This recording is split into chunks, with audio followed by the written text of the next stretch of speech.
பிரியமான தேவனுடைய ஜனமே, இயேசு கிறிஸ்து நாமத்தில் அன்பின் வாழ்த்துக்கள். இந்த காலை ஆராதனையிலே உங்களை சந்திப்பதிலே நான் பெருமகிழ்ச்சி அடைகிறேன். இந்த நாளிலே கர்த்தருடைய ஆவியானவர் சபையாருக்கு எடுத்து உரைக்க வேண்டிய சில நல் ஆலோசனைகள் தீர்க்க தரிசனமாகவே இந்த நாளிலே உங்கள் மத்தியிலே நான் வைக்க விரும்புகிறேன். பிரித்தெடுக்கப்பட்ட வாழ்க்கையின் முக்கியத்துவங்கள், பிரித்தெடுக்கப்பட்ட வாழ்க்கையினாலே நம்முடைய வாழ்க்கையில் நடக்கிற நன்மைகள் என்ன, பிரித்தெடுக்கப்படுகிற வாழ்க்கையிலே நாம் காணப்படுகிற பொழுது என்னென்னலாம் ஆவிக்குரிய நன்மைகள் நமக்கு வருகிறது, அதே சமயத்தில் பிரித்தெடுக்கப்பட்ட வாழ்க்கையில் நாம் செய்யக்கூடாதவைகள் என்ன, அதனால் வருகிற விளைவுகளையும் நான் இன்று தியானிக்க போகிறோம். முதல் பகுதியில் ஒரு பாகம், சாயந்தர ஆராதனையில் இன்னொரு பாகமும் நாம் தியானிக்க போகிறோம். ரெண்டும் கர்த்தருடைய கிருபையினால் யூடியூப்பில் அப்லோட் பண்ணிடலாம். அதையும் நீங்கள் பாருங்கள். கர்த்தர் உங்களை ஆசீர்வதிப்பார். இப்பொழுது ரட்சிக்கப்பட்டிருக்கிறோம். ரட்சிக்கப்பட்டவரை அப்போஸ்தலர் 2:47 படி நீங்கள் பார்த்தால் ஆண்டவர் சபையிலே சேர்க்கிறார். சபையிலே சேர்க்கப்படுவதற்குரிய நோக்கம் என்னவென்று கேட்டால், இவர்கள் ரட்சிப்பு பூர்ணமாகிவிட்டது அதனால் சபையிலே வந்திருக்கிறார்கள் என்பதல்ல. இவர் ரட்சிப்பினுடைய முகவுரையில் இருக்கிறார்கள். வண்டி இப்பொழுதுதான் புறப்படுகிறது. ஆகையால் நீங்கள் 1 கொரிந்தியர் 1:21 நீங்கள் வாசித்தா தெரியும். அந்த இடத்துல என்ன நடக்கிறது என்று கேட்டால், பைத்தியமாய் தோன்றுகிற பிரசங்கத்தினாலே விசுவாசிகளை தேவன் ரட்சிக்க சித்தமாய் இருக்கிறார் என்று வேதத்தில் வாசிக்கிறோம். கெட்டு போகிறவர்களுக்கோ சிலுவையின் உபதேசம் பைத்தியமாக இருக்கிறது, ரட்சிக்கப்பட்ட நமக்கோ அது தேவ பலனாக இருக்கிறது. நீங்கள் பிரித்தெடுக்கப்பட்ட வாழ்க்கையில் வருகிற பொழுது மட்டும்தான் உங்களுடைய வாழ்க்கையில் என்ன நடக்கும் என்று கேட்டால், அப்போஸ்தலர் 1:8 படி உங்களுக்கு பரிசுத்தாவினுடைய பலன் இறங்கும். அந்த பரிசுத்தாவினுடைய பலன் இறங்குகிற பட்சத்தில் நீங்கள் யூதாவிலும் எருசலேமிலும் சமாரியாவிலும் பூமியின் கடைந்திரங்களிலும் கர்த்தருக்கு சாட்சியாக இருப்பீங்க. இந்த கர்த்தருடைய பரிசுத்தாவி இறங்குவதற்கான காரணம் என்னவென்று கேட்டால், உங்கள் பயணம் வார்த்தையை நோக்கி இருக்க வேண்டும், வார்த்தையினால் உண்டாக்கப்பட்ட பயணமாக இருக்க வேண்டும். ஏறத்தாழ நீங்கள் பார்த்தீர்கள் என்றால், பழைய ஏற்பாட்டு பரிசுத்தவான்களை குறித்து வேதம் சொல்லுகிறதை நீங்கள் வாசிக்கக்கூடும். என்ன வாசிக்கலாம்? நீங்கள் கர்த்தருடைய வார்த்தை உண்டாக்கி அந்த தீர்க்கதரிசிகள்லாம் புறப்பட்டு போய் கர்த்தருடைய வார்த்தை எங்கு சேர வேண்டுமோ அதை சேர்த்தார்கள். அதனுடைய விளைவுகளெல்லாம் அவர்கள் யோசிக்கவில்லை. இதை சொல்லுகிறோமே, இதனால் என்ன வரும், அந்த மனித நாளைக்கு நம்ம என்ன நினைப்பான் என்றெல்லாம் யோசிக்கவில்லை. கர்த்தருடைய வார்த்தை வருகிற பொழுதே அது பூமியில் பெரிய மாறுதல்களை உண்டு பண்ண போகிறது. ஆலோசனை இல்லாத இடத்துல ஜனங்க சங்காரமாவாங்க, தரிசனம் இல்லாத இடத்துல ஜனங்க கெட்டு போவாங்க. வேதம் சொல்லுகிறது, நான் சொல்லுகிறேன். இப்பொழுது பாரம்பரியம் நிர்மூலப்படுத்தப்பட்டு பரிசுத்த ஜீவியம் உள்ளே வரப்போகிறது. பாரம்பரியம் எப்படி நிர்மூலப்படுத்தப்படும் என்று கேட்டால், நீங்கள் பிரித்தெடுக்கப்படுவது உண்மை என்று சொன்னால் பாரம்பரியத்தினுடைய அந்த அழுக்கு இன்னும் தொடராது, அந்த தீட்டு இன்னும் தொடராது. மறுபடியும் பிறந்த அனுபவத்துக்குள் வருகிற பொழுது வார்த்தைக்கு முக்கியத்துவம் கொடுப்பீர்கள். உங்களுடைய நியாயத்திற்கு, சுய நீதிக்கு நாம் முக்கியத்துவம் கொடுப்பதில்லை, அல்லது மனுஷனுடைய வார்த்தைக்கு முக்கியத்துவம் கொடுப்பதில்லை, அல்லது மனுஷனுக்கு பயப்படுற பயத்துக்கு முக்கியத்துவம் கொடுப்பதில்லை. 3 காரியங்கள் உங்களை ஆவிக்குரிய வளர்ச்சியை மட்டுப்படுத்தும்.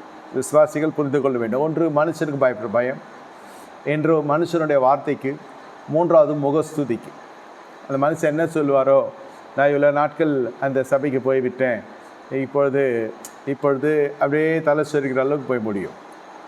உங்கள் வாழ்க்கையை நீங்கள் தான் தீர்மானிக்கணுமே தவிர மற்றவர்கள் தீர்மானிக்க முடியாது. மற்றவர்கள் தீர்மானிக்கிற அளவுக்கு வாழ்க்கை போகிறது என்று சொன்னால் உங்களுக்கும் தேவனுக்கும் சம்மந்தமில்லாத வாழ்க்கை இருக்கும். ஏனென்றால் தேவனை அறிந்தால் தேவ சித்தம் என்ன என்று அறிவீர்கள், தேவ சித்தம் எங்கு வெளிப்படும் என்றாவது அறிவீர்கள். என்ன, அப்பொழுது தேவ சித்தத்துக்கு நம்மால் கீழ்ப்படிய முடியாவிட்டால் நிச்சயம் வாழ்க்கையில் இருக்கிற ஆபத்துகளும் அல்லது நம்முடைய அறியாமையினாலே நம்ம சங்காரமாகிறோம் என்பதையும் நம்ம அறிவோம். என்னை கேட்டுக்கொண்டிருக்க தேவனுடைய ஜனமே, இப்பொழுது கர்த்தருடைய ஜனங்கள் எப்படி இருக்க வேண்டும்? சபையிலே சேர்க்கப்பட்டு விட்டீர்கள், திருவிருந்தில் நீங்கள் பங்கு கொள்ளுகிறீங்க, நீங்கள் தசமா காணிக்கையை செலுத்துகிறீங்க. இது மட்டும் உங்களை ஆவிக்குரிய விருத்தி கொண்டு வராது. உங்கள் வாழ்க்கையில் என்னென்ன நன்மைகள், பிரித்தெடுக்கப்படுகிறதுனால என்ன நன்மை? முதல்ல உங்கள் கையின் பிரயாசத்தில் பெரிய திருப்பு முனை வரும். கையின் பிரயாசம். அப்பொழுது ஒலியான செட்டில் இந்த இஸ்ரவேல் ஜனங்க கை வைக்க வேண்டிய ஒரு சூழ்நிலை வருகிறது. நல்லா புரிந்து கொள்ளுங்க. இதுவும் ஒரு பரிசுத்தவானுடைய தவறுனால நடந்த காரியம். திடீரென்று 4 சந்ததி வர ஒரு மிகப்பெரிய ஆதிக்கம் செலுத்தி வந்த தேவனுடைய ஜனங்க, இஸ்ரவேல் என்ற நாமம் யாக்கோபினுடைய சந்ததி, யாக்கோபினுடைய வாழ்க்கையிலிருந்து உதித்தது. அதுவரை எபிரேயர்கள் என்ற ஒரு பதத்தில் அவர்கள் காணப்படுகிறாங்க. அந்த மொழி தான் எபிரேயர், மெசபொத்தேமியர். ஆபிரகாமுக்குள்ளே ஜனங்கள் ஜாதிகள் ஆசீர்வதிக்கப்படுகிறது. அப்படி ஏத்தியர்கள்லாம் ரட்சிப்புக்குள்ளே வருகிறாங்க. அந்த மெக்கபோலா கல்லறை விஷயத்தில், அந்த நிலபுலன் காரியத்தில், புதிய ஏற்பாட்டில் எங்கே பார்த்தீங்கன்னா அந்த நிலம் விற்கிற பொழுது பெரிய பிரச்சனை, சபையில் சாவுகள் விழுகுது. ஆனால் பழைய ஏற்பாட்டில் நீங்கள் பார்த்தீங்கன்னாக்கா அந்த நிலத்தை வாங்குகிற பொழுது இலவசமாக வருகிற நிலத்திற்கு ஐயா ஆபிரகாம் தீர்க்கதரிசி அவர்கள் காசு கொடுக்குறார், பணம் கொடுத்து கிரயம் பண்ணுகிறார். அவர்கள் சொல்லுகிறாங்க, அபிமெலேக்கோடு நெருங்கின ஒரு மனுஷன், இந்த வட்டாரத்தை ஆண்டு வருகிற அபிமெலேக்கோடு நெருங்கின ஒரு மனுஷன். ஆனால் இந்த மனுஷனுடைய வாழ்க்கையில் நம்ம எப்படி காசு வாங்கிறது? மிரண்டு போய் அரண்டு போய் செய்யவில்லை, ஒரு அன்பின் நிமித்தம். இல்லை இதற்கு நீங்கள் காசு வாங்கித்தான் ஆகணும். பாருங்கள், ராஜ்யத்தினோட சிந்தை, ஜெபிக்கிறவர்களுடைய சிந்தை நான் சொல்ல, ராஜ்யத்தின் சிந்தை இருந்தால் தான் நீங்கள் ஜப வாழ்க்கைக்குள்ளே உள்ளே வர முடியும். உங்களுக்கு பணம் தானே முக்கியம், இல்லை எங்களுக்கு பணம் முக்கியம் இல்லை, நிலத்தை நீங்கள் எடுத்துக்கொள்ளுங்க. அவர்கள் அப்படி வருகிற பொழுது எதையுமே ஒன்று கர்த்தருடைய ஜனங்கள் இலவசமாக ஜனங்களிடத்தில் பெறக்கூடாது. காணிக்கை கூட நான் சொல்லுகிறேன், ஒரு குடும்பத்தில் அல்லது ஒரு தேவனுடைய வீட்டாருடைய வாழ்க்கையில் ஒரு மேய்ப்பனுடைய பங்கு இருக்க வேண்டும். அவர்களுடைய வாழ்க்கையில் அவர்களுடைய ஆலோசனை, அந்த ஜபம், அந்த ஊழியம், அந்த குடும்பத்தை சந்திக்க வேண்டும். அப்பொழுது மட்டும்தான் அந்த ஆத்துமா ஈர்க்கப்படும் தேவ சமூகத்தில். அதனால தான் ஞான நன்மைகளை விதைத்திருக்க பூமிக்குரிய நன்மைகளை அறுக்காதிருப்பது எப்படி என்ற வேதத்தில் வாசிக்கிறோம். விதைத்தா தான் அறுவடை. எதையுமே விதைக்கிறது இல்லை, ஆனால் வேண்டும் என்று கேட்டால் அது சமுதாய சீர்திருத்த பணிவிடைக்கு போயிடும், நற்கிரையில் போயிடும், தான தர்மங்களில் போயிடும். அது காணிக்கையாக எடுத்துக்கொள்ளப்பட முடியாது. தர்மம் தலை காக்கும் உண்மைதான். ஆனால் இது நான் சொல்லுகிற இந்த சத்தியத்துக்குள்ளே அது வராது. That's going to different category. என்ன எப்படி சொல்கிறீங்க? ஆமாம், மனம் போன போக்கெல்லாம் செய்யக்கூடாது. வேதம் சொல்லுகிறத நான் சொல்லுகிறேன். கண்ட இடத்துல சர்வங்க தகன பலிகளை இடக்கூடாது. இந்த மனுஷன் என்ன செய்கிறான்? பெரிய மனுஷன். அதனால் இந்த இஸ்ரவேல், அதாவது இந்த ஆபிரகாமுடைய அந்த நிலம் வாங்குறதுல அந்த இடத்துல இப்போ அவர்களுக்கு பூர்ண திருப்தி வந்துடுச்சு. பணத்தினால இல்லை, குணத்தினால, மனத்தினால. உடனே அவர்களெல்லாம் ஆண்டவரை ஏற்றுக்கொள்கிறாங்க. See the commercial transaction or a personal transaction brought souls into the kingdom. ஏன் நிலம் வாங்கினா எல்லாம் கோச்சின்னு போயிடுவான், இல்லை நிலம் வாங்கினா அதில் சுடு வச்சிருவான்னா ஏதாவது நீங்கள் சொல்லி எங்கேயோ சொல்லி கை மாற்றி விட்டு காலை மாற்றி விட்டு தெரிய வந்துடும். எப்படி இருந்தாலும் இந்த இடத்துல இந்த மனுஷன் நம்ம இடத்துல வஞ்சிக்கிறான் என்ற அறிவாவது வரும். வரலனாலும் சமுதாயம் புகட்டிடும். இது பொய்யும் இருக்கலாம், இது மெய்யும் இருக்கலாம். இதில் இடரை போனவர்களை தான் நம்ம அதிகமாக பார்த்துருக்குறோம். உலக பிரகாரம் பார்த்துருக்குறோம். அப்போஸ்தலர் நடவடிக்கைகளை பார்த்தாலும் நிலத்தை உலகு தான் விட்டிருக்கலான்னா அந்த இடத்துல மாட்டிக்கிறாங்க. சவமாக உள்ளே வந்து சரீரம் சவமாக வெளியிலே போகும். இந்த இடத்துல பாருங்கள், ஒன்று ஜீவன் இல்லை மரணம். பிரித்தெடுக்கப்பட்ட வாழ்க்கையில் உங்களுடைய பொருளாதார சுத்தம், பரிசுத்தம், பொருளாதாரத்தில் உடல் சுத்தம், ஆடையினுடைய பரிசுத்தம், இதெல்லாம் ஒரு புறந்தாலும் உங்களுடைய பொருளாதாரத்தில் ஒரு பரிசுத்தம் இருக்கணும். எவனுக்கு எதை செலுத்தணுமோ அது செலுத்தி தொலைங்க, அது போகட்டும். நமக்கு கர்த்தர் கோடிகளை தர வல்லவராக இருக்கிறான். நம்மளோட சிந்தை அப்படி இருக்கணும். எல்லா ஆற்றுலையும் கணக்கு பார்த்து மிகப்பெரிய தொகை இழந்தவர்களை நான் அறிந்திருக்கிறேன். நல்லது தான், நீங்கள் சிக்கனமாக வாழ்கிறத நான் வரவேற்கிறேன், இல்லைன்னு சொல்ல. ஆனால் ஒரு மனுஷனை நான் அறிவேன். இந்த ஊர்லேயே நடந்த ஒரு விஷயம், நெஞ்சு வலிக்குதுன்றாரு, ஹாஸ்பிட்டலுக்கு கொண்டு போயிட்டாங்க. மிக நெருங்கின எனக்கு குடும்ப நண்பர் இவர். அங்கே போனால் 2 லட்ச ரூபா கட்டுறீங்க, உடனே சர்ஜரி பண்ணணும். இந்த மனுஷன் நல்லா நடக்கிறாரு, நல்லா பேசுகிறாரு. கடைசி வரைக்கும் காசு கொடுக்குறோம். ஐயா ஒரு மணி நேரத்தில் ஒரு உயிர் போயிடும், கட்டுங்க. நான் நல்லா இருக்கேன். இவரே வாக்குவாதம் பண்ணுறார். 1 லட்சம் ஒரு மணி நேரத்தில் உயிர் போகிறதுக்கு 2 லட்சமா? ஃபோட்டோ பார்க்குறேன். நான் கரெக்டாக போயிடுச்சு. கரெக்டாக சொன்னோமா இல்லையா? பாடி எடுத்துன்னு வீட்டுக்கு போ. சரி, கொடுத்து தான் பார்ப்பேன். எத்தனையோ லட்சம் இருக்குது வீட்டில், எனக்கு தெரியும். என்னமோ இந்த மாதிரிலாம் கழிவறைக்கு போய் கழிவறை தண்ணீர் எடுக்கிறேன்னு போகிறது. அந்த காலத்தில் 200 ரூபா. நான் சொல்கிறது ஒரு 30 வருஷத்துக்கு முன்னாடி கதை. இப்போ 2000 ரூபா இருக்கும், இல்லை 2500 இருக்கும். அதை நானே எடுக்கிறேன், அந்த 200 மிச்சம் பண்ணுறேன். எல்லாம் தெரிஞ்ச மாதிரி போய் அந்த சம்பு இது மூடியை திறந்தோம். அங்கேருந்து ஒரு ஆவி அடிச்சு, ஆவினா பேய் பிசாசு இல்லை, இந்த கழிவு துர்நாற்ற ஆவி கேஸ் அடித்து உள்ள வந்துட்டான். இதெல்லாம் காப்பாற்ற முடியுமா? இல்லது இதெல்லாம் நீந்தி வரக்கூடிய விஷயமா? 27 வயது வாலிபன் செத்து போயிட்டான் 200 ரூபாய்க்கு. இது மாதிரி எலக்ட்ரிக்கல் வேலையெல்லாம் போய் கை வச்சு மாட்டினவெல்லாம் இருக்கிறான். பயமுறுத்தல சொல்கிறேன், எதை யாருக்கு செய்யணும்னு இருக்குது அதை அவங்கவுங்களுக்கு கொடுத்துருங்க. இப்படியே தசமாகலாம் கணக்கு பார்த்து ஒரு சிலர் என்ன பண்ணுவாங்கன்னா, நானே சபை ஆரம்பிச்சிடுறேன், நம்ம ஆட்கள் தானே எல்லோரும் சபைக்கு போகிறோம், நம்மளாம் சேர்ந்து செய்வோம் ஊழியம், கன்றுக்குட்டி ஆறாவதில் போய் முடிஞ்சிச்சு. கடைசியில் யார் எதற்கென்று அழிக்கப்பட்டிருக்கிறாளோ அதற்குள்ளே போகணும். எதுக்கு நான் இதை சொல்கிறேன்னா, ஒரு பிரித்தெடுக்கப்பட்ட வாழ்க்கையில் வந்த பிறகு நம் பொருளாதாரத்தில் சுத்தம் இருக்கும். பொருளாதாரத்தை நம்ம எப்படி பார்க்குறோமோ அதை பொறுத்து தான் அது நம்மோடு இருக்கும், இல்லாமலும் போகும். இந்த இஸ்ரேல் புத்திரர்கள் என்ன செய்கிறான்னு கேட்டால், முதல்ல நான் இது சொல்லி முடிச்சிடறேன். ஏன் இஸ்ரேல் புத்திரர் அந்த நிலைக்கு வந்தாங்கன்றது புரியணும். எல்லாத்தையும் பலி செலுத்துகிறார். ஆதியாகமம் புஸ்தகம் 15 அதிகாரத்தில் ஆபிரகாம் அழகாக பலி செலுத்தி கொண்டே வருகிறார். பறவைகளை பலி செலுத்த விட்டு விடுகிறார். ஒரு சின்ன துண்டு விட்டுருவோம் நம்ம பொருளாதாரத்தில். கணக்கு எழுதுறதா இருந்தாலும் சரி, அல்லது ஏதோ ஒரு காரியமாக இருந்தாலும் சரி, ஒரு சின்ன காரியமே பெரிய காரியமாக மாறிடும். ஒரு பிள்ளைக்கு ஏதாவது ஒரு சேட்டை மற்ற பிள்ளைங்களாம் பார்த்து கொண்டு இருப்பாங்க. ஏதோ ஒரு கவனம் குறைச்சல், ஏதோ ஒரு அலுவலில் அதை மறந்துடுவீங்க. அந்த பிள்ளைகளுடைய இருதயத்தில் ஆழமாக பதிந்து அது பெரிய காய்மகாரம் மாறி பிள்ளைங்களுக்குள்ளே சண்டை அவனுக்கு மட்டும் பலவர் நாங்கி உடுத்தி வித்தார் அப்பான்னு உடனே ஆரம்பிச்சிட்டானுங்க வீட்டில். அது சின்ன பிள்ளைடா, நீங்கள்லாம் கடாங்க, எனக்கு பெட்ஷீட்லையாவது தைச்சி போடு. பசங்களோட மனநிலை தானே அது. சரி, நான் யாக்கோபினத்துலேருந்து என்ன பண்ணியிருப்பேன்னு யோசித்து பார்த்தா, ஒரு நாள் ஒரு பிள்ளையை வெளில கூட்டு போய் எப்பப்பெல்லாம் பணம் வருதோ அப்பப்பெல்லாம் பலவரம் வாங்கி 12 வீட்டில் காயிற மாதிரி பண்ணியிருக்கு. கொஞ்சம் சமாதானம். அதுக்கு புதிய நம்ம மாற்ற முடியாது. என் மேலே குற்றம் எல்லோரும் நடந்துக்கணும். சரி, ஒரு பிள்ளைக்கு ஒரு நாள் வாங்கி கொடுத்தா டேர்ம் போட்டுக்கணும். இன்னொரு எல்லாம் ஒரே நாளில் வாங்க முடியாத ஒரு சூழ்நிலை இருந்ததுன்னா, நேற்று ஒன்று வாங்கி கொடுத்து இன்றைக்கி அவளுக்கு வாங்கி கொடுத்தா நாளைக்கு அவளுக்கு வாங்கி கொடுக்க போகிறேன். அது 2 வாங்கி கொடுக்குறப்ப 3வது உஷாராயிடும். எது பெண்டிங்கோ அது உஷாராயிடும். அதுதான் சொல்லும், கண்டிப்பாக வாங்கி கொடுப்பான் அந்த மனுஷன், நம்பிக்கை வருதா, நல்லவன் ஆயிட்டுனா அவ்வளோதான். இது எதுக்கு நான் இதை சொல்லுகிறேன்னா, பறவைகளை துண்டிக்கிறது என்பது சின்ன விஷயந்தான். அது பெரிய பெரிய பலியெல்லாம் செலுத்திட்டார் ஐயா, பறவை தானேன்னு விட்டார். அந்த இடத்துல பார்த்தா காரில் உள்ள இறங்கிடுச்சு. காரில் உள்ள வந்தோடனே தூக்கம் வந்துடுச்சு. ஆராதனையில் தூங்குகிற பொழுது அல்லது அது ஒரு மன வியாதி கூட.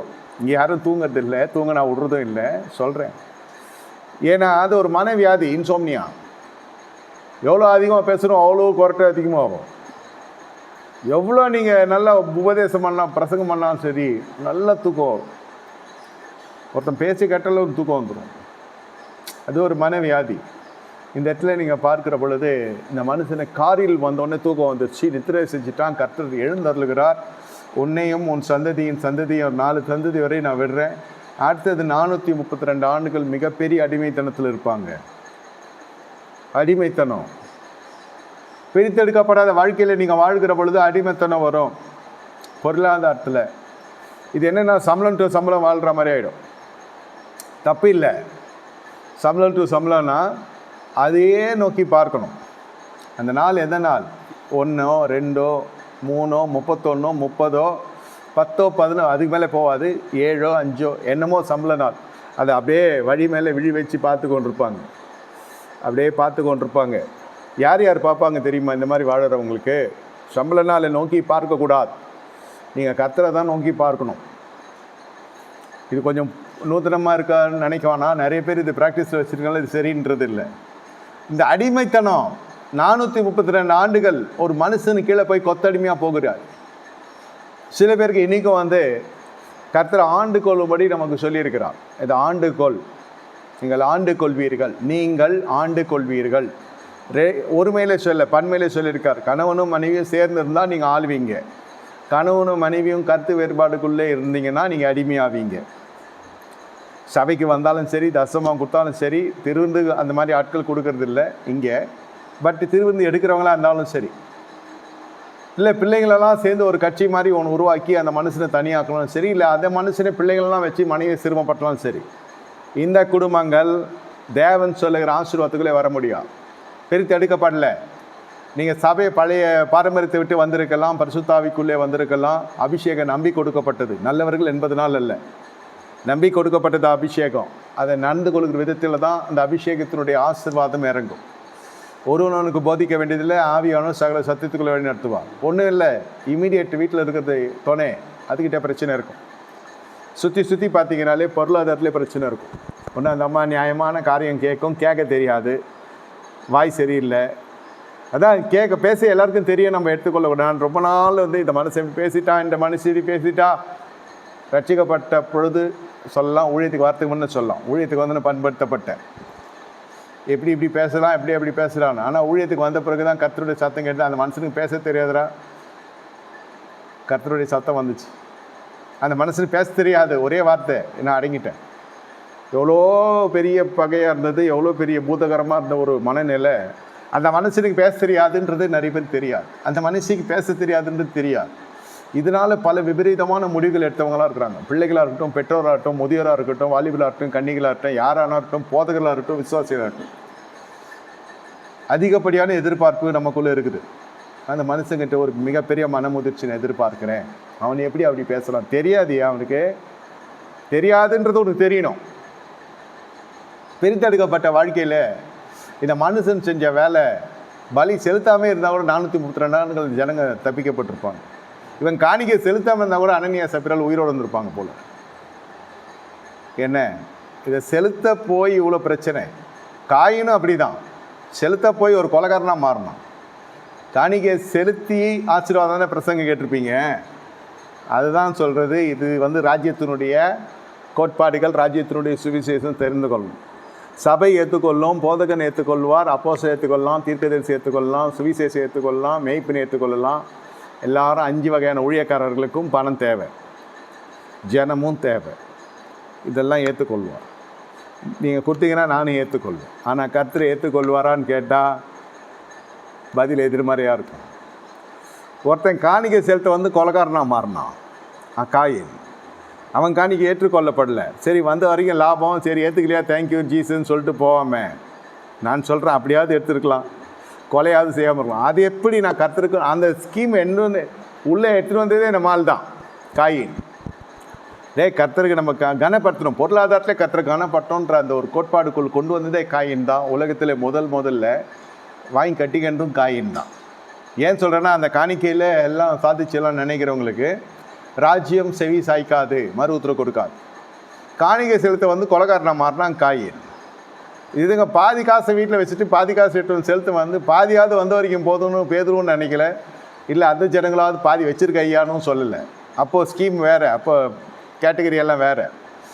மொத்தமும் பயப்படாதீங்க, அப்போ அப்படி இருந்துச்சு. எல்லாம் அவங்களுக்குள்ளே பொதுவாக இருந்துச்சு. சோம்பேறியும் சாப்பிட்டான், சுறுசுறுப்பாக இருக்கணும் சாப்பிட்டான். அந்த மாதிரி முக்கிய காரணம் என்னென்னாக்கா, அவங்க முழு ஏற்றோடு கர்த்தரை தேடுறதுக்கப்போ முழு பொருளாதாரமும் கர்த்தருக்கு வந்தது. நிலத்தை விற்றாங்க. இது மாதிரியெல்லாம் நடுவில் கொஞ்சம் நடந்துச்சு 2000 வரைக்கும். ஏசுநாதர் வராருன்னு சொல்லிட்டு 2000 நிலம் விற்காதவெல்லாம் நிலத்தை விற்று ஏசு வராரு 1 2001 இருக்க மாட்டோன்ற மாதிரிலாம் இருந்துச்சு ஒரு காலத்தில் பிரசங்கம். இதெல்லாம் இடலுக்குரிய காரியங்க, அதுக்கு சொல்ல வரேன். இது அனனியா சப்பிரால் காணிக்கை செலுத்தி, அதுக்கப்புறம் தேவாலயத்தில் காணிக்கை வீசி எறிஞ்சான் ஒரு மனுஷன், யூதாஸ் கோரியாத். அப்போது உயிர் போடுறது தான் மிச்சம். காணிக்கை கத்தி மாதிரி ஆக்கப்பூர்வமான காரியத்துக்கும் அதுலேருந்து மேலே வரலாம், அதை அழிக்கவும் செய்யும். ராஜ்யத்தினுடைய கோட்பாடுகள். பொருளாதாரத்தில் உங்களுக்கு பரிசுத்தம் வேணும், மறைக்காத கொடுத்துருங்க. அப்படி மிரட்டுறார் பாஸ்ட் நினைக்க வேணாம். எவ்வளோ வச்சுதாலும் கொடுத்துட்டு போங்க, இந்த ராபரி மாதிரி ஜேபி திருட மாதிரி பேசுகிறத நினைக்க வேணாம். சொல்ல வர காரியம் என்னென்னா, உங்களுக்கு பொருளாதாரத்தில் பரிசுத்தம் வேணும். இருந்தால் தானே பரிசுத்தம் வரும். நம்ம தான் போய் சிக்கிட்டு இருக்கிறோமே. இந்த அடிமைத்தனம் என்பது தொழில் ரீதியான அடிமைத்தனத்திலிருந்து கர்த்தர் இந்த காலை வேலையில் உங்களை விடுவிக்கிறார். ஐஸ்வர்யத்தை சம்பாதிக்க பலத்தை கர்த்தர் தருகிறார். This is management on finance. சபைக்கு வர்றது, வெள்ளஞ்சோலையமாக வர்றது, திருவிருந்து எடுக்கிறது, டொங்குன்னு காணிக்கப்பட்டில் காசை போட்டு போடுறது, இதோடு நிறுத்திடும் ஆவிக்குரிய உலகம் என்று நினைக்கிறார்கள். இல்லை, உங்கள் அத்தனை 90% 10% மட்டும் தேவன் அல்ல, 100% தேவன். ஆனால் 90% எப்படி கையாளுகிறீர்கள் என்று கர்த்தர் பார்க்கிறார். முதல்ல உங்கள் வேலையில் இருக்கிற சாபத்தை உடைத்து கொள்ளணும். கையின் பிரயாசம் இருக்கிற சாபத்தை உடைத்து கொள்ளணும். இல்லை, யோவான் 5வது அதிகாரத்தில் வாசிக்கிற போல பெதஸ்தா குளத்தண்டையிலே வந்துட்டான். சுகம் பெற அந்த ஸ்டேஷன் தெரிஞ்சிச்சு, வந்தாச்சு. யாரோ உருட்டிட்டு வந்தானோ, யாரோ தூக்கி வந்து போட்டாங்களோ, அதெல்லாம் நமக்கு தெரியாது. ஆனால் சுகம் இருக்கிற இடத்துல வந்தாச்சு. பணம் சம்பாதிக்கிற இடத்துல நீங்கள் இருக்கிறீங்க, தொழில் ரீதியில் இருக்கிறீங்க, கைகள் கட்டப்பட்டிருக்கிறது, கால்கள் கட்டப்பட்டிருக்கிறது. நம்ம இறங்கிறதுக்கு முன்னாடி முன்னூர்த்தன் இறங்கிடுறான். 12 ஆண்டுகளுக்கு ஒரு முறை தேவதூதன் வருவான், அவன் கலக்குவான். முதல்ல யார் இறங்குறாங்களோ அவன் சுகம் பெறுவான். நம்மால் இறங்க முடியல. ஸ்டோரி தான். இயேசு கேட்குறார், சுகமாக விரும்புகிறாயான்னு. இவன் மொத்த கதையும் சொல்கிறான். நீங்கள் ஜெப குறிப்பில் மொத்த கதையை நம்ம சொல்லுவோம். ஒன்று சொல்லுவாங்க, இட ஒதுக்கீடு நிமித்தம் யார் யாரெல்லாம் மேலே போகிறாங்க, தகுதி இல்லாதவங்க என்னவாங்க. இன்னொருத்தன் சொல்லுவான், இட ஒதுக்கீடுக்குள்ளே வருகிற ஜனங்களை போய் கேட்டாலும் அவனும் முன்னேறல. ஜாதி அடிப்படையில் வேலை கிடச்சிதுன்னு சொன்னாலும் அதே ஜாதிக்காரனும் முன்னேறல இல்லையா? அப்போ எதை நம்ம குற்றப்படுத்துறது? நியாயமாக பேசணும் இல்லையா? சரி, அவன் அந்த இனத்தை சேர்ந்தவன், அவனுக்கு சலுகை கிடைக்குது. சலுகையை பெற்று அனுபவிக்க வேண்டியவனே அனுபவிக்க முடியலையே. எல்லாரும் சாப்பிட்டா ஜீரணம் ஆகுது. அதே பூலோகத்தில் வாழ்கிறோம், அதே சாப்பாடு சாப்பிட்றோம், எல்லாம் ஒரு கடை அரிசி கூட இருக்கும். ஒன்று டெவலப் ஆகுது, ஒன்று டெவலப் ஆக மாட்டேங்குது. உங்கள் வாழ்க்கையில் அடிமைத்தனம் மாட்டிக்கொண்டிருக்கிறீர்கள், தெரியாது. 432 ஆண்டுகளாக அந்த சொர்ணையே இல்லை, அந்த சூடும் இல்லை. எங்கள் அப்பா ஒரு இடத்துல வேலை செஞ்சார், என் தாத்தா ஒரு இடத்துல வேலை செஞ்சார். நான் எங்கள் வீட்டு விஷயம் சொல்கிறேன். என் தாத்தா ஹார்பரில் வேலை செஞ்சார், எங்கள் அப்பா ஹார்பரில் வேலை செஞ்சார். என்னை கப்பலுக்கு படிக்க வச்சாங்க. நம்ம தான் தெரியும் இல்லையா, நல்ல ஏசுனார் உள்ளே வந்து படிப்பை முடித்தாலும் நாம் நிலத்தில் இருக்க கற்று கிருபை செஞ்சோம். அந்த யூனிஃபார்ம்குள்ளேயே கற்று கொண்டு போகல இது வரைக்கும், அன்னிலேருந்து இனி வரைக்கும். இல்லை, ஏன் சொல்கிறேன்னா, நீங்கள் ஆண்டு கொள்ளும்படி கர்த்தருடைய சிருஷ்டி ரகசியம் இருக்கிறது. The new creation. நீங்கள் புதிய சிருஷ்டியாக தான் நீங்கள் ஆளுகை செய்யணும்.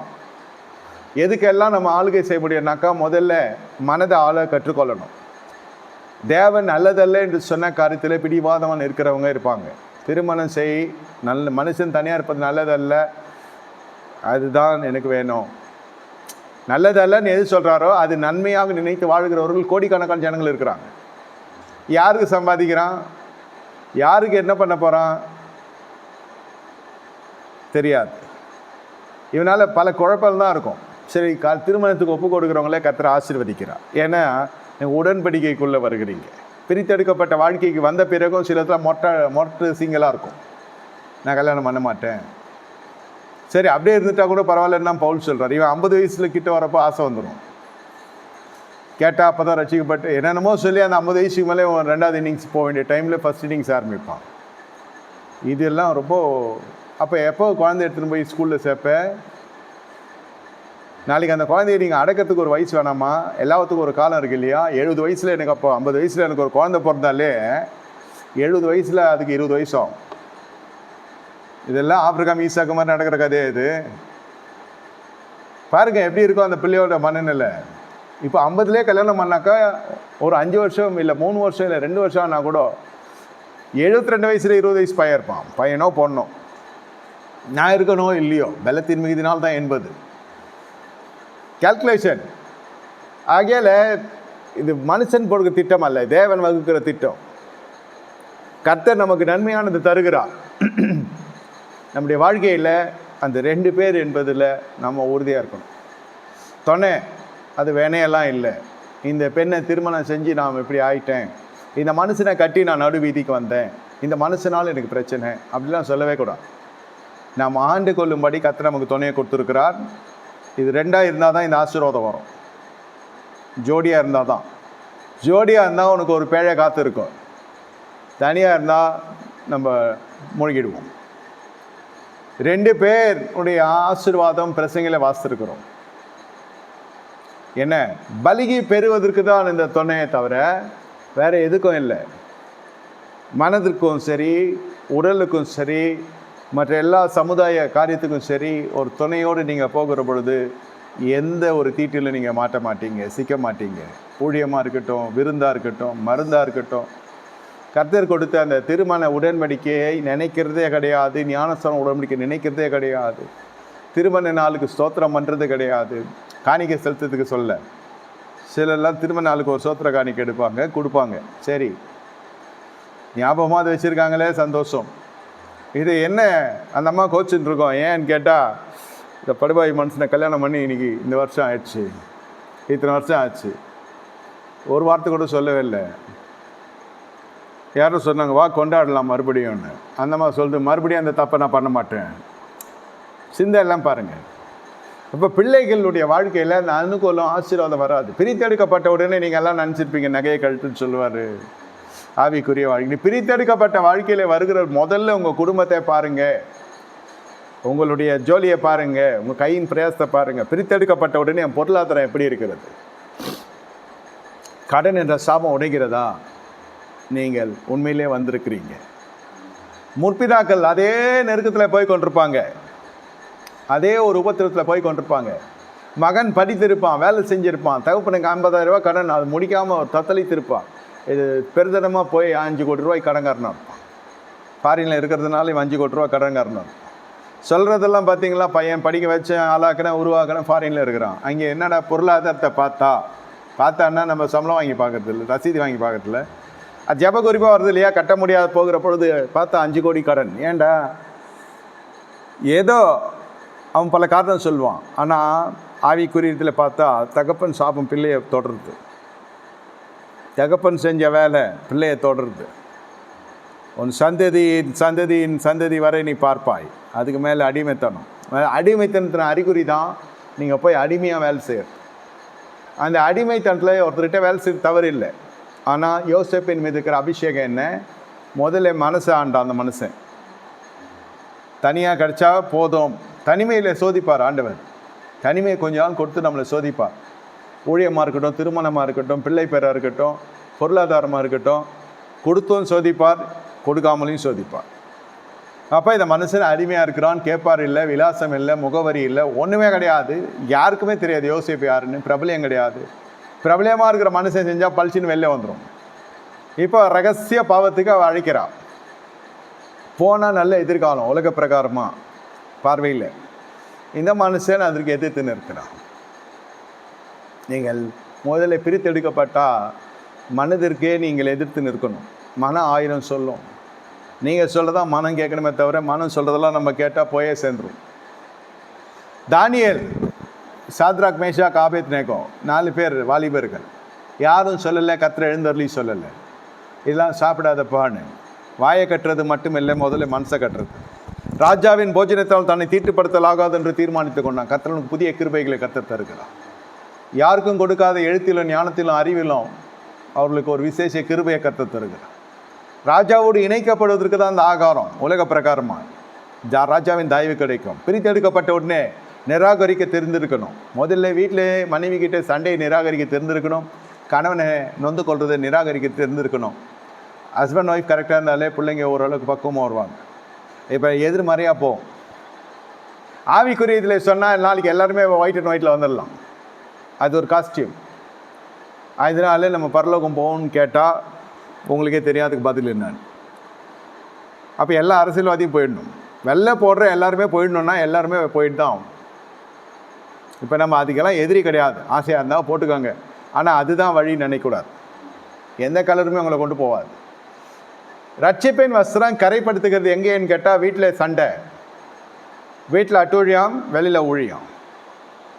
ஏன் வீட்டில் இந்த பிரச்சனை வருது? ஏன் பொருளாதார பிரச்சனை. ஏன் பொருளாதாரத்தில் பிரச்சனை வருது? அதை தான் நான் இன்று சொல்கிறேன். அதை தான் இன்று பேசி தியானித்து கொண்டிருக்கிறோம். இந்த முற்பிதாக்கள் வழியாக வருகிற சாபங்கள் யோசேப்பை தாக்கவில்லை. கடைசி மனுஷன் யோசேப்பு தான். யாக்கோபு அழகாக ஒரு விசுவாசியின் வாழ்க்கையில் ஏறுகிறது, இறங்குறது, விழுகிறது, நிற்கிறது, நிர்மூலமாகுது எல்லாம் யாக்கோபு முடிச்சாச்சு. தோற்கிறது, எழுந்துக்கிறது, விழுகிறது, எவ்வளோ தோல்விகள் யாக்கோபுடைய வாழ்க்கையில் பார்த்துருக்குறோம். எவ்வளோ ஹேஸ்டி டெசிஷன்ஸ், எவ்வளோ துரிதமாக எடுத்த முடிவுகள், எல்லாமே ஒரு மாம்ச ரீதியில் யாக்கோபு ஒரு பூரண விசுவாசிக்கு ஒப்பாய் காணப்பட்டு கொண்டிருக்கிறான். தேவனை அப்படியும் அவன் நெட்டில் நெருங்கி ஜீவிக்கிறார். நீங்கள் பார்த்தீங்கன்னா யோசேப்படுத்துகிற வாழ்க்கைக்கும் யாக்கோபோட வாழ்க்கை பெரிய வித்தியாசம் இருக்குது. கடைசி வரியந்தம் யாக்கோபுடைய கரத்தில் செழிப்பு இல்லை, நடுவில் பணம் வந்துச்சு. அந்த ஆடு பொலிகிறதமால கெட்டிக்காரன் ஆடு விஷயத்தில், ஆடு வளர்ப்பில், அந்த விவசாயம், ஆடு விவசாயத்தில் பயங்கர பெரிய கை தேர்ந்த மனுஷன். முதல்ல போனோடனே தண்ணி காட்டினான் ஆடுகளுக்கு. அதில் தான் இம்ப்ரெஸ் ஆயிடுச்சு அந்த அம்மா. அவன் அழகில் இம்ப்ரெஸ் ஆனான், இவனோட ஆற்றில் அவன் இம்ப்ரெஸ் ஆனான். கட்சியில் பார்த்தா அவன் டிப்ரெஸ் பண்ணிட்டான், கம்ப்ரெஸ் பண்ணிட்டான். அப்பன் உனக்கு அவன் வீக்கு, என் பையன் ரொம்ப வீக்காக இருக்கான் பொம்பளை விஷயத்தில், மனசு ஆட தெரியல. வயசு யாருக்கு தான் ஆகலை, 7 வயசு ஆனாலும் இந்த இச்சையை அடக்க தெரியணும். இதெல்லாம் பாலியத்திலே சரி பண்ணணும். 50 8 வரக்கூடாது. 50 வரைக்கும் வந்துச்சுன்னா இது ஓட்டம் சரியில்லைன்னு அர்த்தம், நீரோட்டம் சரியில்லை, நிலம் வறட்சியாக இருக்குதுன்னு அர்த்தம், ஆத்மா வாழலைன்னு அர்த்தம். இதை நம்ப முடியாது, பரலோகம் நம்பாது, பூமியிலையும் நம்ப முடியாது. பூமிக்கு இல்லறத்தில் இருக்கிற வாழ்கிற பெண்மணி சொல்லுவா, ஐயா இதால் சரியில்லையா, இந்த மனசு சரியில்லை சொன்னால் ஏற்றுக்கணும். 1000 தீர்க்கதரிசிக்கு ஒரு புறம் தீர்க்கதரிசி வச்சாலும் ஒரு மனைவி சொல்கிற ஸ்டேட்மெண்ட்டு தான் உண்மையாக கருத்து நம்புவார். இவன் காசு வாங்கி உரைச்சிட்டு போயிடுவான், தீர்க்கதரிசனன்ற மாதிரி ஆயிடுச்சு. இன்னைக்கு கூட வாழ்கிறவளுக்கு தெரியும், அதுதான் கணிப்பு. இங்கே பார்த்தா யோசேப்பு பெண்ணிடத்தில் முதல்ல நிராகரிச்சதே அந்த பாலியல் விஷயம்தான். பெரிய அளவில் கொண்டு போச்சு அந்த வாழ்க்கை. படிப்பு நிறுத்தப்பட்டிருக்கலாம், அங்கீகாரம் இல்லாமல் இருக்கலாம், குடும்ப பின்னணி அப்படின்னு நொறுங்கி போயிடுச்சு. அங்கே பார்த்தா யோசேப்புக்கு சோத்திர கூட்டம் நடத்தி ஃபோட்டோ மாட்டியாச்சு வீட்டில், பார்க்குறப்பெல்லாம் அழுகுறாங்க. இங்கே பார்த்தா அவர் படாத பாடுபட்டு கொண்டிருக்கிறார். ஆனால் இந்த மாதிரி ஒரு ஆப்பர்ச்சுனிட்டி வருது, இந்த மாதிரி ஒரு சலுகை, இந்த மாதிரி ஒரு கருது திறக்குது. என்ன கதவு அது? வா இன்பமாக இருப்போம், புருஷன் ஊரில் இல்லை. இது மாதிரி யாருக்கு அது சந்தர்ப்பம் கிடைக்கும்? உலகமே எதிர்பார்க்கலாம். முதல்ல ஆண்ல தெரிந்தது மனதை ஆள தெரியணும். எப்படி நீங்கள் பணம் சம்பாதிக்கணும்னு நினைக்கிறீங்களோ அந்த மாதிரி தான் உங்கள் மனம் போகும். எப்படி சம்பாதிக்கக்கூடாதுன்றது தான் நான் சொல்கிறேன். நீங்கள் இதில் நின்னீங்கன்னா சம்பாதி உங்களை தேடி வரும். யோசேப்பு பின்னாடி படிப்பு கிடையாது, விலாசம் கிடையாது, ப்ராப்பர் பேப்பர் கிடையாது, ஒரு வீடு கிடையாது, ஒரு வாசல் கிடையாது, தாய் தகப்பன் எங்கேயோ கிடக்குறாங்க. இவர் செத்துட்டாருன்னு தான் ரெக்கார்ட்லாம் சொல்லுது. ஆனால் இவர் உயிரோடு இருக்கிறார். இந்த மனுஷனை தேடி எப்படி ஐஸ்வர்யம் வரும்? நீங்கள் சொல்லுங்க அபிஷேகம்னு. அபிஷேகம் யோசேப்புக்கு மேலே போத்திபார் வீட்லேயும் இருந்துச்சு. அவனை குழியில் தள்ளுறப்பவும் அபிஷேகம் இருந்துச்சு, அவனை குழியில் தூக்குறப்பவும் அபிஷேகம் இருந்துச்சு, அவன் பல வர்ணி வாங்கி உடுத்தினாலும் அபிஷேகம் இருந்துச்சு. அபிஷேகம் இருக்குது, அதை காத்து கொள்கிற ஸ்டேஜஸ் நான் சொல்கிறேன். அந்த பருவங்கள் எல்லாம் பிரித்தெடுக்கப்பட்ட உடனே முதல்ல இந்த பாலியல் சம்மந்தப்பட்ட விஷயத்துக்கு நீங்கள் பழகக்கூடிய சூழ்நிலைகள் வரும்.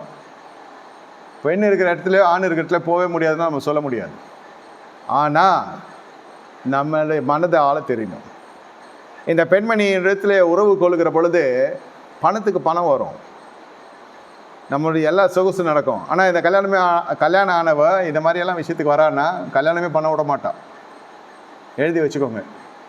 கல்யாணம் பண்ணால் கூட பெரிய பிரச்சனை பண்ணுவாங்க, அந்த இடத்துல வந்து சொல்கிறேன்னு போவான். எத்தனையோ வாலிபர்கள் இப்படி திருமணமான பெண்களிடத்தில் போய் சிக்கி உடன்படிக்கை உடைத்திருக்கிறாங்க. என்ன உடன்படிக்கை? விவாகம்லாம் ஆகாது. விவாகம் ஆனாலும் இது வெஜிடபிளாக தான் போவாங்க. தன்னை விட வயதில் மூத்த ஜனங்களோடு உறவு கொள்கிற பொழுது ஆதிக்கம் செலுத்த பார்ப்பாங்க, அதிகாரம் செலுத்த பார்ப்பாங்க. அவங்க கல்யாணமே ஆகாது, அவங்க அப்படியே ஃபில்டர் ஆகிடுவாங்க. இப்போ தெரிஞ்சா தனிமை ஏன் வருதுன்னு, அவனுக்கு கிடைக்கிற வீடெல்லாம் இங்கே கிடச்சிடுது. சரீரம் குடும்பம் அமையறதெல்லாம் அவனுக்கு தெரியாது. அந்த இச்சை அப்படியே கரைப்படுத்திடும்.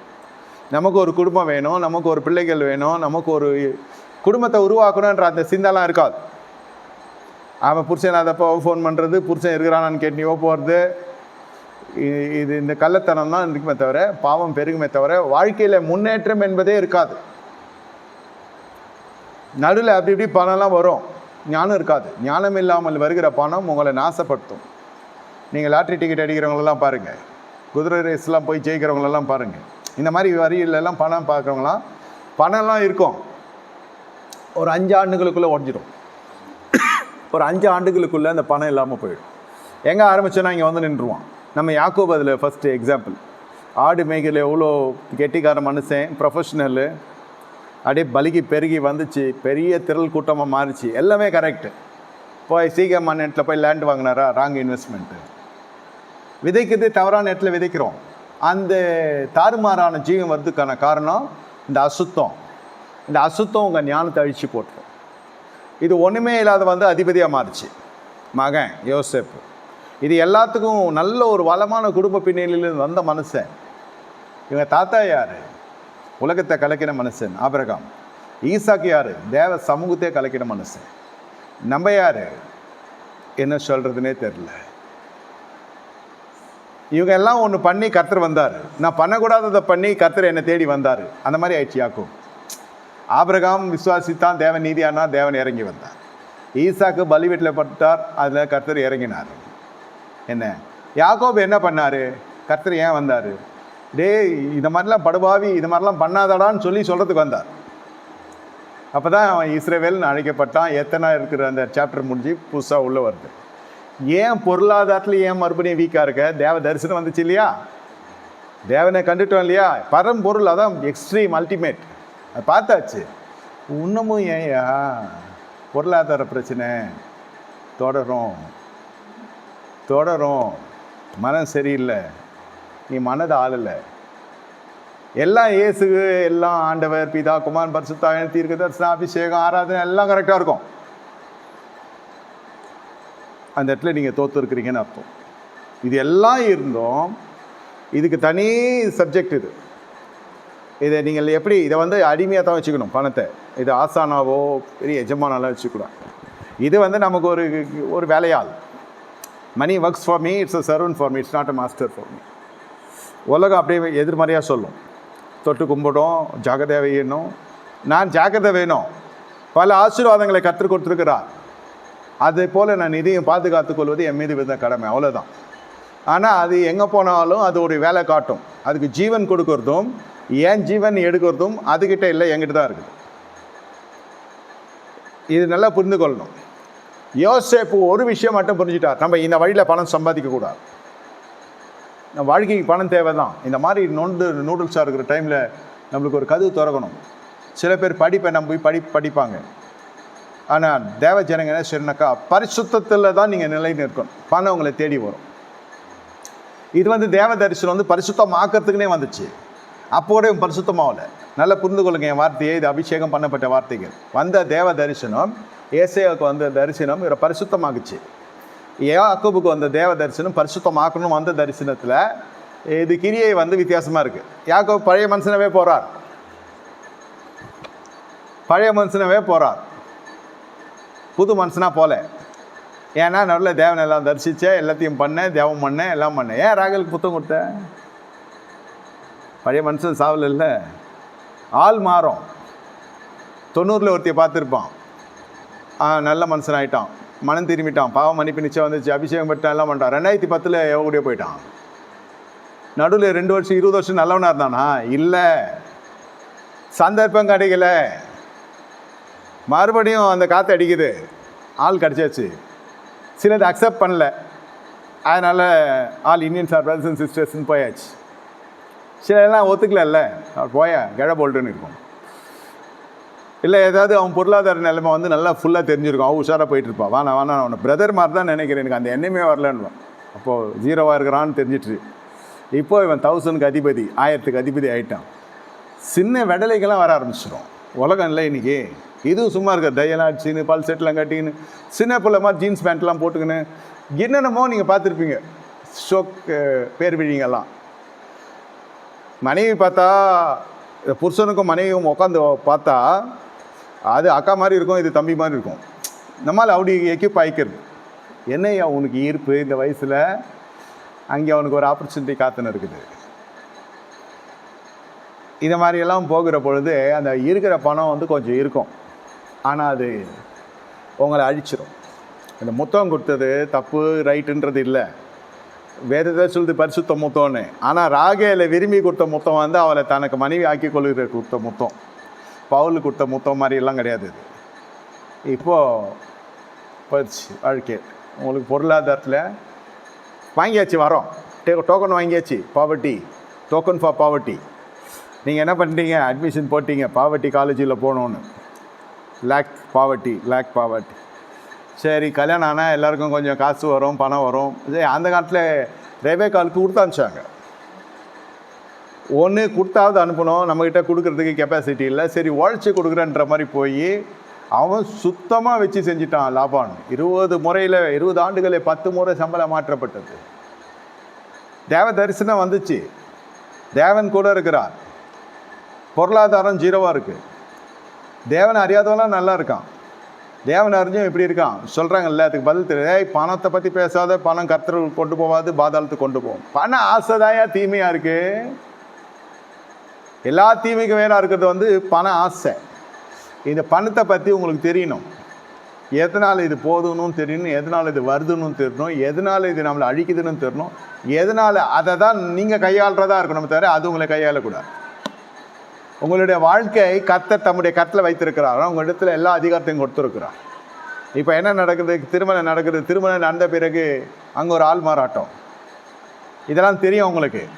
இந்த கூச்சப்பார்வை கொண்டு லேயால கல்யாணம் பண்ணி கொடுத்துட்டான், யாரும் கல்யாணம் பண்ண மாட்டாங்கன்னு. ராகேல் மேலே இருக்கிற ஆசையில் இவனும் அவளுக்காக 7 ஆண்டு, இவளுக்காக 7 ஆண்டுன்னு சொல்லி 14 ஆண்டுகள் போயிடுச்சு. 6 ஆண்டுகள் பிள்ளைகளுக்காக யூஸ் பண்ணியாச்சு. 20 ஆண்டுகளில் 10 முறை சம்பளம் மாற்றப்பட்டது, ஒன்றும் வரல. கடைசியாக ஒரு கர்த்தரை எழுந்துட்டு சொல்கிறான், அவன் குடும்பத்துக்காக சம்பாதி. இப்போ ஜப குறிப்பெல்லாம் அன்றன்று உள்ள காரியத்துக்கு நம்ம பார்க்குறோம். நீங்கள் உங்கள் சந்ததிக்காக சம்பாதிக்க வேண்டும், உங்களுக்காக சம்பாதிக்க வேண்டும். சந்ததிக்கு என்ன சம்பாதிக்கணும், தான் படிப்பை கொடுத்தேன் இல்லை, சொத்துக்களை உருவாக்கணும். Expand your thought. வேதம் சொல்லுது, வீடும் ஆஸ்திகளும் பிதாக்கள் பிள்ளைகளுக்கு வைக்க வேண்டிய சுதந்திரம். பிள்ளைகள் அல்ல, பிதாக்கள் தான் பிள்ளைகளுக்கு வீடு ஆஸ்தி உண்டாக்கணும்னு வேதம் சொல்லுது. இன்னும் இந்த பகுதிக்குள்ளே போகிறது இல்லை. ஆனால் படிக்க வச்சா ஆளாக்கினேன், அந்த பசங்க திரும்பி பார்க்கறது இல்லை, அவன் எதெல்லாம் கொடுக்குறானா கொள்றானா, நிறைய ஜப குறிப்பு இதில் வரும் நடைமுறையில். கணவனால் கைவிடப்பட்ட மனைவி ஒரு ஸ்டேஜ், பிள்ளைகளால் கைவிடப்பட்ட பெற்றோர் 100 ஸ்டேஜ். நான் என்ன சொல்கிறேன், அதுக்கு நமக்கு பிறந்த பசங்க அதுங்களை போய் நம்ம நம்புறது வசனத்தின்படி சரியில்லை. கர்த்தரை நம்புகிறோம் தான் செழிப்பான். அது வளர்க்குறப்பவே அந்த வளர்ப்பில் அந்த மாதிரி இருக்கணும். நான் பிதாவானால் எனக்கு கனம் எங்கே? பிதா என்னென்னலாம் பண்ணார், உருவாக்கினார் எல்லாத்தையும். நீங்களும் நானும் நடக்கிற ஒரு பூமியை உருவாக்கினார், நமக்கு வானத்திலிருந்து மழையை உருவாக்குகிறார். பிதா உருவாக்குறதுனால தான் இந்த பூமியில் வாழ்ந்து கொண்டிருக்கிறார் குமாரன். பூமிக்கு வந்தார் குமாரன். எப்படி வந்தார்? பிதா குமார் பரிசுத்த திரேக நான் வந்தான். பிதாவினுடைய காரியங்கள் கைங்கரியங்கள்லாம் பார்த்தீங்கன்னாக்கா எல்லாம் உருவாக்குனார், கிரியேஷன்ஸ். இல்லை ஏதோ நான் செய்ய மாட்டேன், எல்லா விசுவாசிகள்லாம் கொடுக்கணும்னு நான் சொன்னார். இவ்வளவும் கிரியேட் பண்ணிவிட்டு இவ்வளையும் உருவாக்கிட்டு கர்த்தர் சொல்கிறார் 10% தசமம் கூடியா, அதுக்குரிய ஆசீர்வாதம் இருக்குன்றாரு. அதுவே நம்மளால யோசிக்கிறோம். நேராக கர்த்தருக்கே கொடுத்துறேன்னுவான். சில பேர் கர்த்தர்கிட்டே போயிட்டு நான் கொடுத்துக்கிறேன்னுவான், என்னென்னமோ பண்ணுவான். இப்போ தசமாக இல்லை மேட்டரு. கர்த்தர் நம்மகிட்ட எதிர்பார்க்கறது ரொம்ப சாதாரணமான காரியம், கர்த்தர் நமக்கு கொடுத்துருக்கிறதோ பெரிய காரியம்.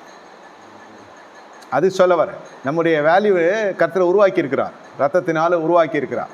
இப்போ அந்த ரத்தம் வந்த பிறகும், இயேசுவின் ரத்தம் வாழ்க்கையில சந்தித்த பிறகும் மறுபடியும் பாலியல போய் சந்திக்கப்படுகிற பொழுது அந்த இடத்துல என்ன நடக்குது? இந்த தாய் தகப்பன் செஞ்ச முற்பிதாக்களுடைய பாவங்கள் சாபங்கள் என்ன செய்யணும்னாக்கா, யோசேப்பு வரைக்கும் அது காக்கப்பட்டது.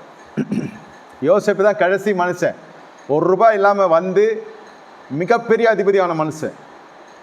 எதை வச்சு? ரகசிய சாவியே இதுதான். இதை நிர்மூலப்படுத்தணும், வாழ்க்கையில் இது இருக்கவே கூடாது. எது? பாலியல் சர்ச்சை இருக்கக்கூடாது, அந்த பக்கம் நம்ம போகக்கூடாது. இந்த வாழ்க்கை இவ்வளோ பெரிய பொல்லாங்குக்கு நான் போவதில்லை, அதனுடைய பலன் சிறைச்சாலை. பரவாயில்ல, என்னை காத்து கொள்ளுகிறதுக்கு அது ஒரு இடம். கர்த்தர் அங்கே தான் கிரியை செய்ய ஆரம்பித்தார். ஆனால் யோசேப்பு இருக்கிற வரைக்கும் அந்த வீட்டில் பெருக்க உண்டானது.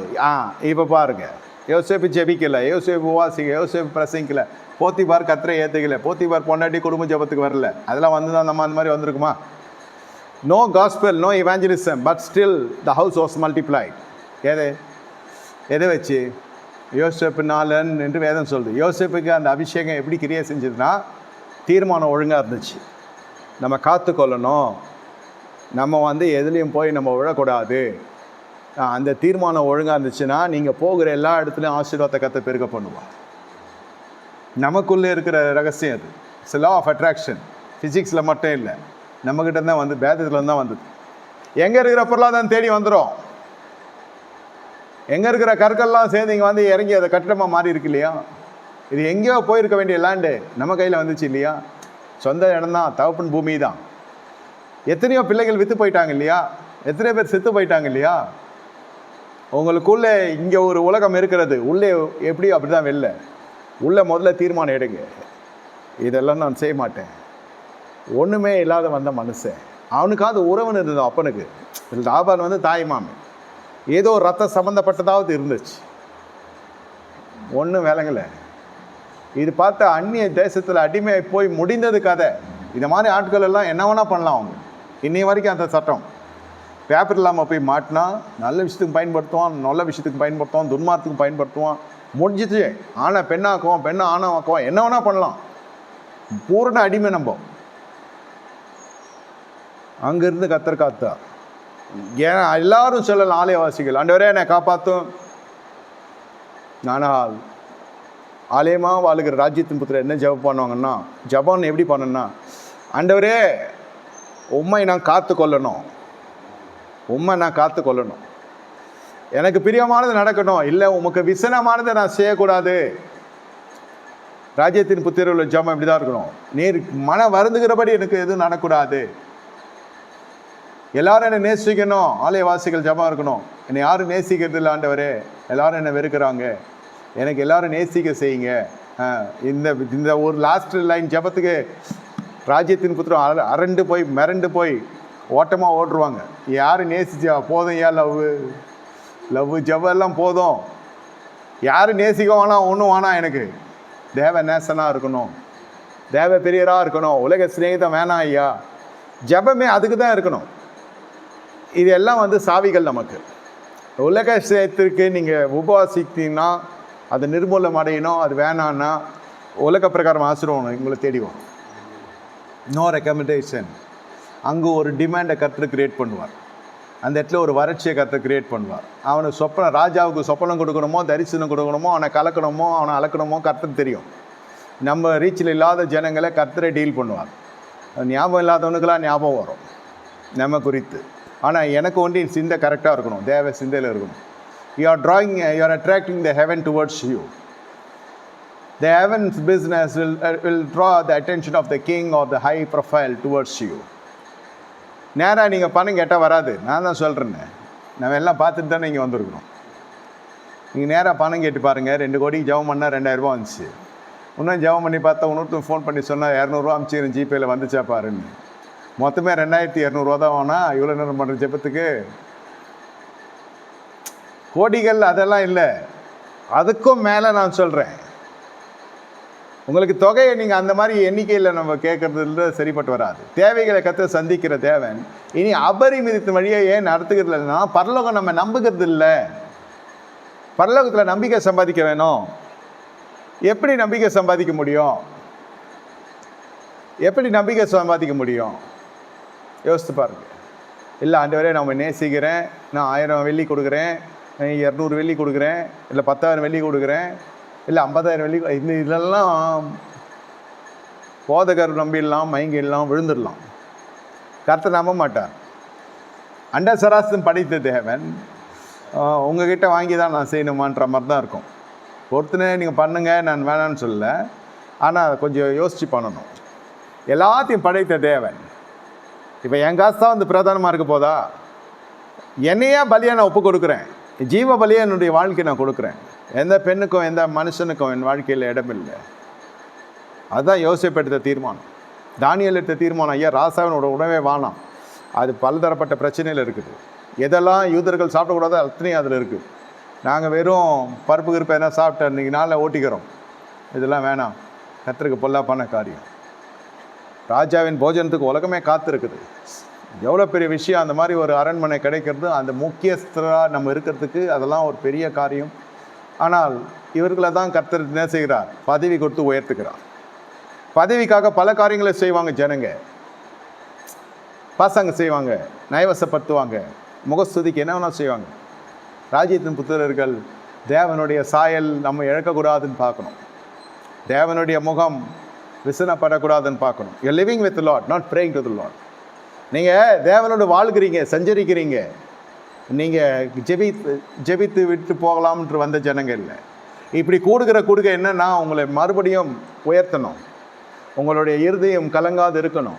எல்லாரும் கலங்கலாம், நீங்கள் கலங்கக்கூடாது.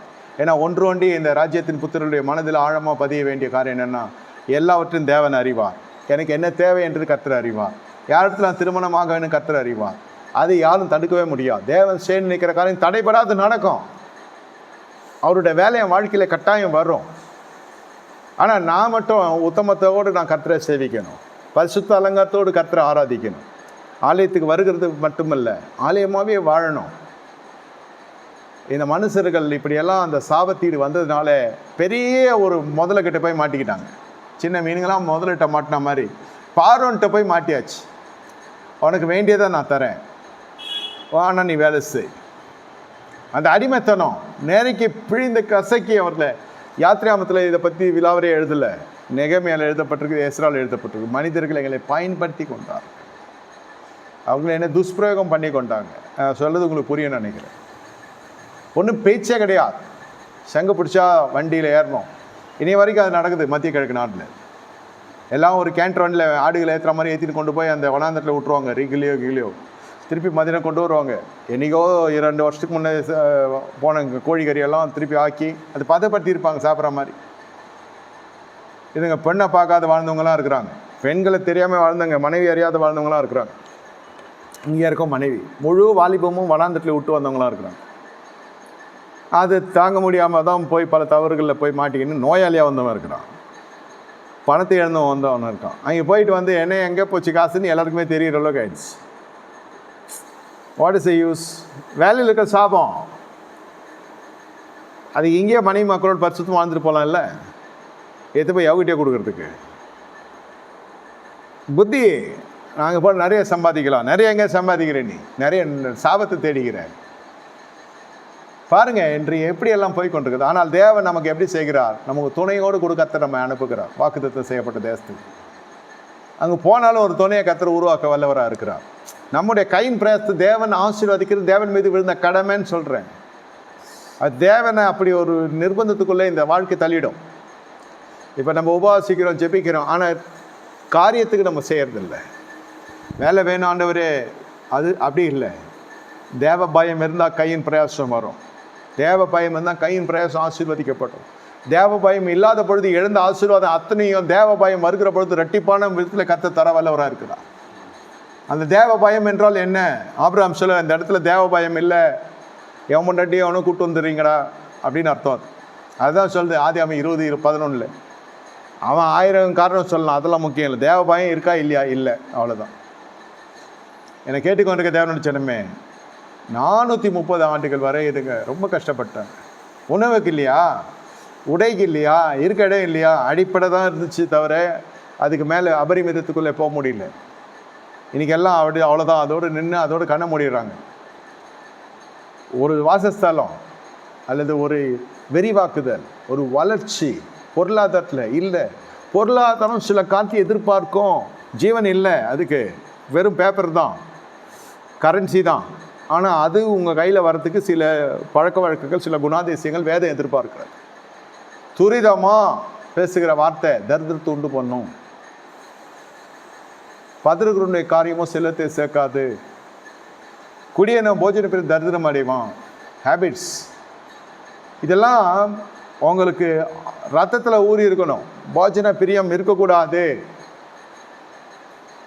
விரும்புகிறதெல்லாம் சாப்பிடுகிறது ஒரு காலம் இருந்துச்சு, எல்லாருக்குமே சொல்கிறேன், தெரியல, அறியாத காலம். இப்போ அது தேவையா?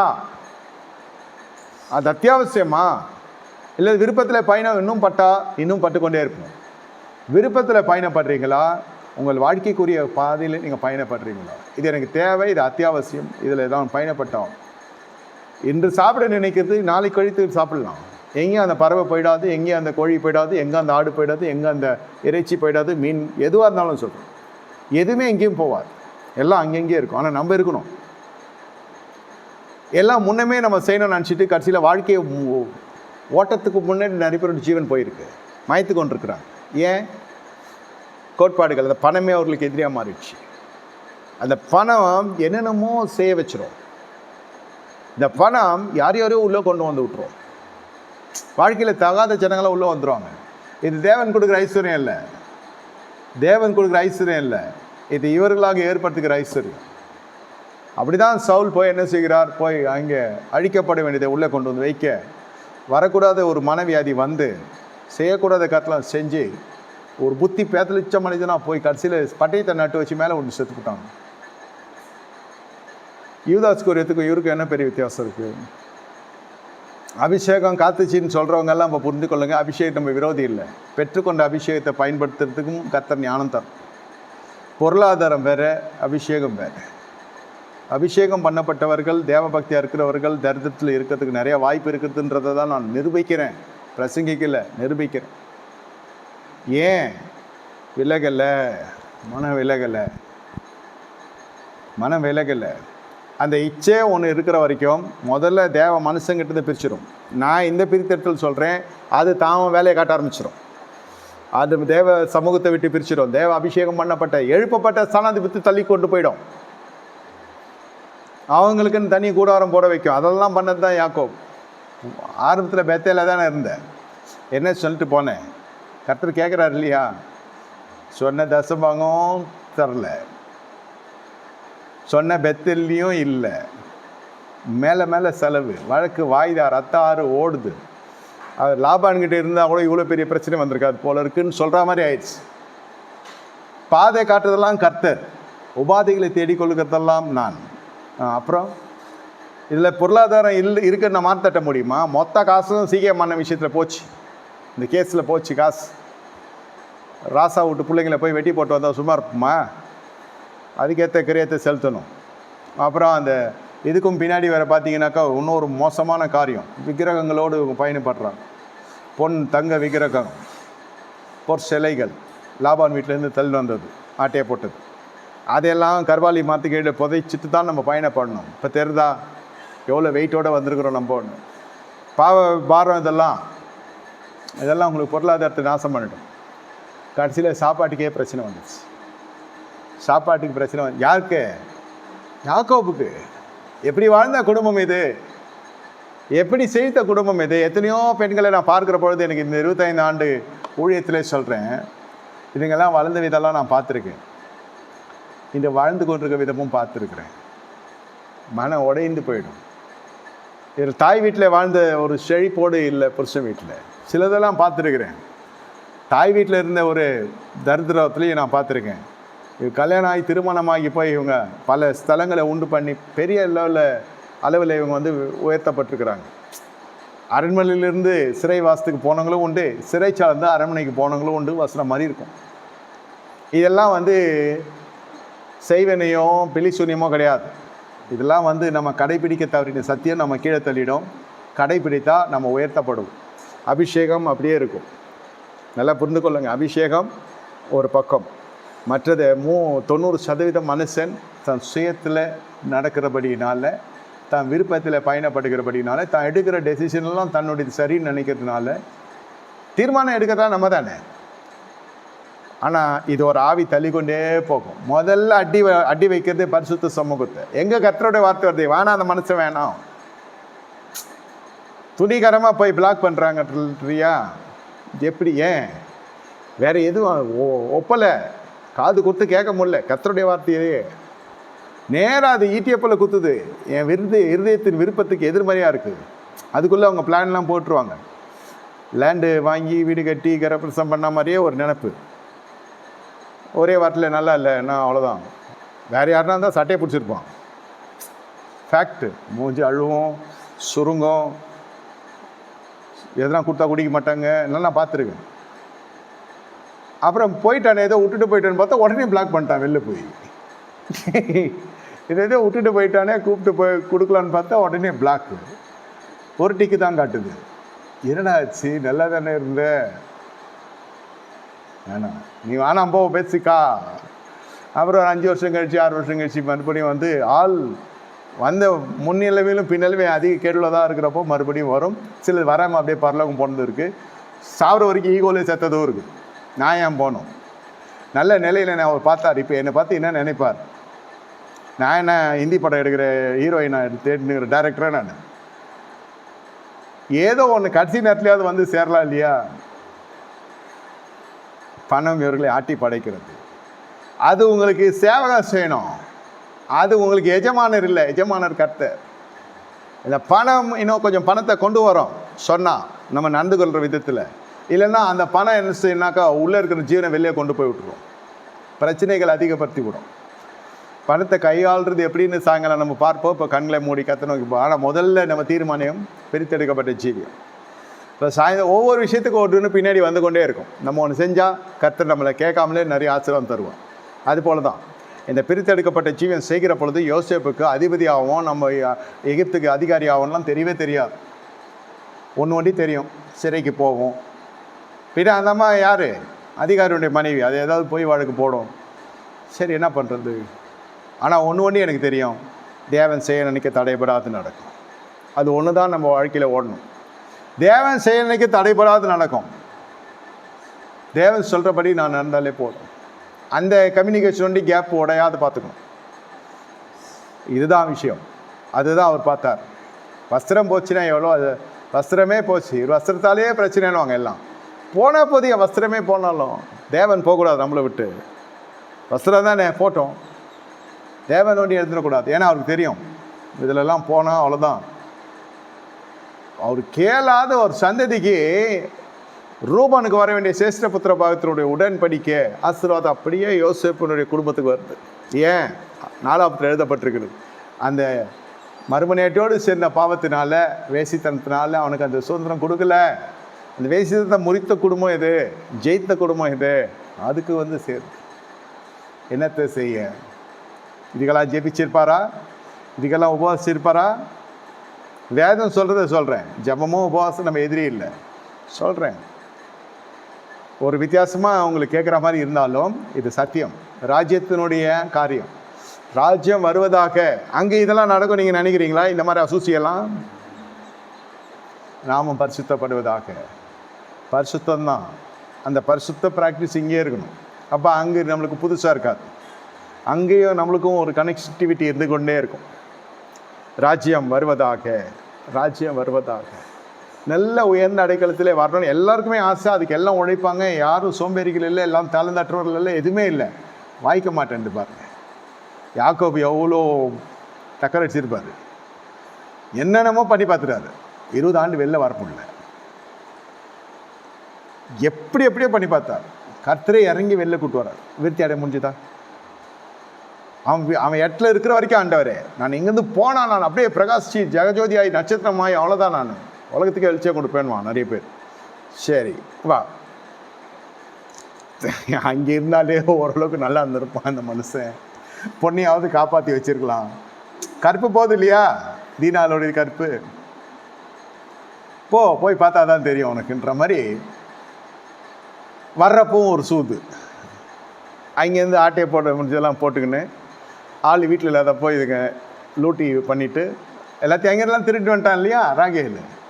இது விரும்பினதெல்லாம் இவருக்கு வினையவே முடியுது பாருங்கள். விருப்பத்தில் பயணப்படுற எல்லா மனுஷனும் இப்படி தான் அறகுறையாக தான் இருக்கும் வாழ்க்கை. எல்லாத்தோட நான் படிக்கிற பொழுது யோசேப்பு நினைக்கிறப்ப கண்ணீர் வந்த கண்ணீர்லாம் போய் இப்போ கொஞ்ச நாள் யாக்கோவை பார்க்குறப்போ பரிதபிக்குது ஆத்மா. எப்படி வாழ்ந்த மனுஷன், சாப்பாட்டுக்கே பிரச்சனை ஆச்சா உனக்கு? எப்படி இதை சாப்பாட்டுக்கு பிரச்சனை வர அளவுக்கு எப்படி வரும்? எனக்கு மட்டும் இல்லையா, எல்லாருமே மாறாமல் இப்படி தான் இருந்தாங்கன்னு அவர் சொல்லலாம். உன் நிமித்தம், அந்த அபிஷேகத்தின் நிமித்தம் உன் தேசம் ஆசீர்வதிக்கப்படணுன்றதான் என்னுடைய விசுவாசம். ஒத்த மனுஷன் யோசேப்பு எகிப்தில் வச்சு கர்த்தர் ஆசீர்வதிக்கிறார். ஏற்றுக்கொண்டான் அவன் பார்வோன்னு அபிஷேகத்தை. அவன் வளத்தில் இருக்கான். நீ வீட்டில் இருந்ததை துரத்துனல்ல, எழுந்துட்டல்ல. வீட்டில் அபிஷேகம் பண்ணப்பட்ட ஜனங்களை எழுந்துக்கிறவங்க அந்த வீடு பெரிய அளவில் உயர்த்தப்படாது. கோய்த்து கொள்ள வேண்டாம். மனைவி அபிஷேகம் பண்ணப்பட்டிருக்கலாம், பிள்ளைகள் அபிஷேகம் பண்ணப்பட்டிருக்கலாம், பெற்றோர் 2 பேரும் அபிஷேகம் பண்ணப்பட்டிருக்கலாம். மற்றவர்கள் அபிஷேகத்தை மதிக்க கற்றுக்கொள்ளுங்க. ஒரு அபிஷேகம் பண்ணப்பட்டவர்கள் வீட்டில் இருக்கிறது ஆசீர்வாதம். அவளை இழக்கிறது எளிது. கர்த்தரை கொண்டு போயிடுவார். அப்புறம் படாத பாடுபட்டுட்டு கஷ்டமான ஒரு ஜீவியம் வேணாம். கண்ணில் மூடி கர்த்தரை நோக்கி பார்ப்போம். மீதி சாயந்தரம் பார்ப்போம். என்னெல்லாம் செஞ்சு அந்த பணம் நம்ம ஆளை விடக்கூடாது. அதுதான் சத்தியம். ஆண்டவரை ஸ்தோத்தரிக்கிறோம். இந்த நாளிலே கர்த்தர் நீர் பேசிய கிருபைக்கு ஸ்தோத்திரம். தடைகளை உடைப்பீராகும், கோண வழிகளை செவையாக்கும். இயேசுல தெளிக்கிறோம். இயேசுவின் நாமத்தில் பிதாவே ஆமென். ஆத்துமாவே கர்த்தரை ஸ்தோத்திரம், முழை நாமத்தை ஸ்தோத்திரம். ஆத்துமாவே கர்த்தரை கர்த்தரை சகல உபகாரம் மறவாது. கர்த்தராகிய இயேசு கிறிஸ்து கிருபையும் பிதாவாகிய தேவனுடைய அன்பும் பரிசுத்த அந்நியன் ஐக்கியம் நம்ம நேரோடு சதா காலம் சொல்லப்பட்ட சவுண்ட் கூடியிருப்பதாக ஆமென்.